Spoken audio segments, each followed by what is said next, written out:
Saline పెట్టిన తర్వాత pains అయితే కొంచెం కొంచెం తగ్గుతూ ఉన్నాయి. ఇంకా 2 డేస్ పెయిన్స్ అసలు బెడ్ మీదే అతుక్కుపోయాను.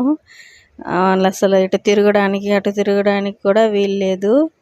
బేబీకి మిల్క్ కూడా పట్టలేము, అంత పెయిన్గా ఉంటుంది.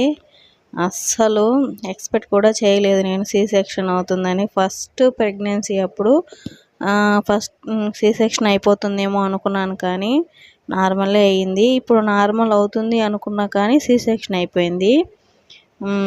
అంతా దేవుడి ఇష్టం కదా, మన ఇష్టం ఏముంటుంది. అప్పటికి మేడమ్స్ అయితే చెప్పారు, నువ్వు ట్రై చేయి వస్తుంది, బాగా పుష్ చేయి అన్నారు. ఇంకా పుష్ చేసిన మేబీ బేబీకి ఏమైనా అవ్వచ్చు అనే డౌట్ కూడా పెట్టారు. అందుకోసమనే నేను ఇంకా మనకేమైనా అయితే కూడా పర్వాలేదు, బేబీ బాగుండాలి అనుకొని నేను సి సెక్షన్ అయితే చేయమని చెప్పాను. మనం ఈ 10 నెలలు మోసింది బేబీ కోసమే కదా, అప్పుడు బేబీకి ఏమన్నా అయితే మనకి ఎలా ఉంటుంది.